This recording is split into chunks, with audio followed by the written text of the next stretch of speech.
آج ہم آپ کو بتاتے ہیں کہ کس طرح اسرائیل کی جو جنگی مہم اب تک انتہا تک پہنچ چکی ہے کہ خود اسرائیل کے حامی بھی اب اس کے خلاف بولنے پر مجبور ہو گئے ہیں۔ یہ صرف اس لیے نہیں کہ وہ اچانک انسان دوست بن گئے ہیں، بلکہ اس لیے کہ وہ ڈر رہے ہیں کہ تاریخ انہیں معاف نہیں کرے گی۔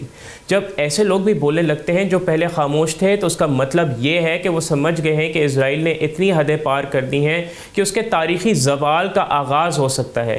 لیکن جو بات سب سے زیادہ پریشان کن ہے وہ یہ کہ اسرائیل اب ڈاکٹرز اور ہیومینیٹیرین ورکرز کو خاص طور پر ٹارگٹ کر رہا ہے تاکہ خوف پھیلایا جا سکے۔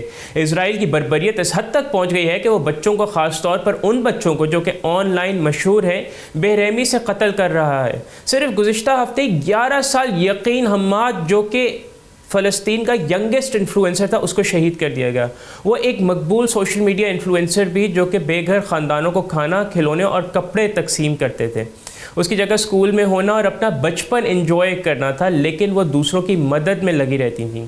اسرائیل نے اسے جان بوجھ کر ٹارگٹ کیا کیونکہ وہ جانتا تھا کہ اس کی جو شہادت سے نفسیاتی اثرات زیادہ ہوں گے جو پبلک ایٹ لارج ہیں۔ اس سے بھی زیادہ دل دہلانے والی بات یہ ہے کہ ڈاکٹر علا البخار کے 9 بچوں کو ایک ہی حملے میں شہید کر دیا۔ یہ ڈاکٹر ناصر ہاسپٹل میں بچوں کے ماہر ہیں اور اسرائیل نے ان کے بچوں کو اس لیے ٹارگٹ